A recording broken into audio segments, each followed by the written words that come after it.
Chers auditeurs, bienvenue sur Découvrons la vérité. Nous aborderons aujourd'hui le thème intitulé « Comment reconnaître l'Église de Dieu ».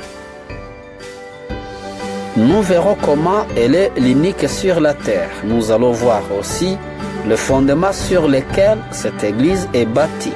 Aussi son itinéraire à travers tous les âges de l'histoire du monde et enfin sa mission sur la terre.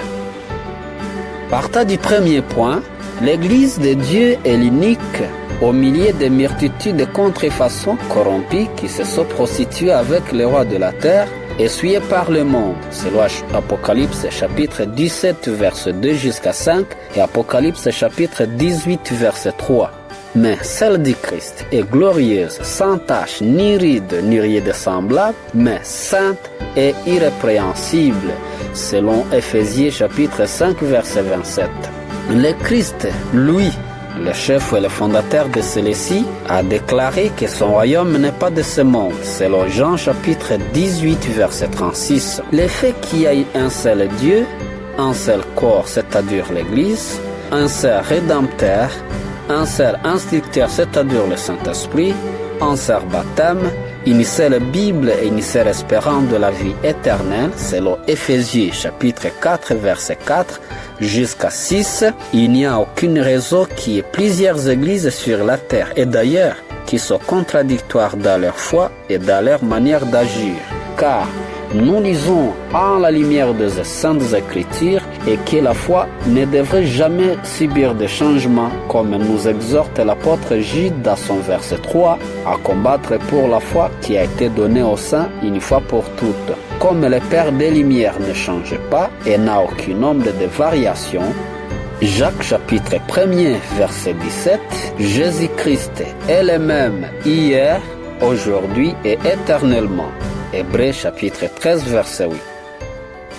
Ceci nous montre comment la vérité ne change pas au milieu des progrès rapides de notre époque. Deuxième point que nous allons toujours aborder, où est bâtie l'Église du Christ? L'Église est fondée sur le Christ lui-même, selon 1 Corinthiens chapitre 3 verset 9 à 10. Le rocher des siècles, c'est-à-dire, c'est bien lui le crédit rocher, selon Exode chapitre 33 verset 21, dans lequel Moïse se reposa lors du passage de l'Éternel. Il était le rocher qui jaillissait l'eau, servi comme breuvage des troupeaux et des hommes lors du séjour du peuple de Dieu au désert. Exode chapitre 17 verset 6 et 1 Corinthiens chapitre 10 verset 4. C'est sur les rochers que l'Église a été bâtie, a été fondée pour résister aux tempêtes, selon Matthieu chapitre 7 verset 24 et selon Matthieu chapitre 16 verset 18, résistera aux attaques farouches de Satan et de ses démons confédérés. Au troisième point, son itinéraire à travers tous les âges de l'histoire du monde, nous voyons comment cette Église, depuis la fondation du monde, a été la cible d'attaque de Satan, mais résista toujours à ces attaques. Et le nom de cette Église d'Apocalypse chapitre 2 et 3 symbolise une seule Église du Christ aux différentes étapes de l'ère chrétienne.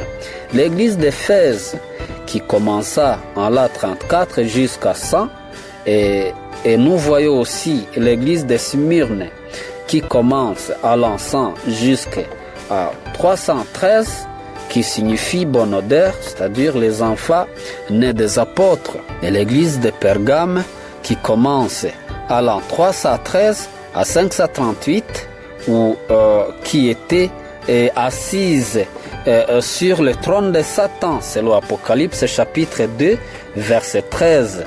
L'Antipas témoin fidèle tué à son lié, c'est-à-dire c'est une église apostate. Tuature de 538 en 1773, tas de ténèbres papales, où s'est opérée la réforme. Mais il y a aussi une persécution et environ 50 millions de protestants succombèrent par leur foi. Sardes, que nous lisons en Apocalypse chapitre 3, verset 1er, rescapé à la persécution, c'est-à-dire cette église commence dans l'an 773, en 1833, ce qui s'est réfugié en Amérique le Nouveau Monde en traversant l'océan Atlantique quittant l'Europe. C'est pourquoi ici, il y a des églises que nous trouvons en Amérique, qui sont développées toujours en Amérique. C'est l'église de Philadelphie et l'église de Laodicée. L'église de Philadelphie commence en l'an 1833 jusqu'en 1844, que nous lisons dans le livre d'Apocalypse, chapitre 3, verset 7, qui signifie amour fraternel. Là, nous voyons la réforme opérée par William Miller en Amérique. Aussi, Laodicée, que nous lisons en Apocalypse chapitre 3, verset 14, qui commence de 1844 à nos jours, c'est une église tiède qui se croit riche mais dénuée de tout. Et enfin, sa mission sur la terre est de faire connaître le salut aux hommes, dissiper les ténèbres morales qui couvrent la terre et l'obscurité qui enveloppe le peuple, selon Ésaïe chapitre 60, versets 2 à 4. Elle est chargée d'un message d'avertissement tous les peuples, nations, langues et rois de la terre, selon Apocalypse chapitre 10, verset 11.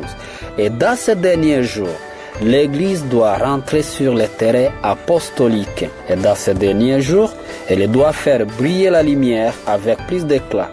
À travers 1000 pièges et 1000 détresses, maintenant, on voit réapparaître sans cesse, héroïque, sainte, pure, l'Église indestructible du Nazaréen et de ses premiers disciples.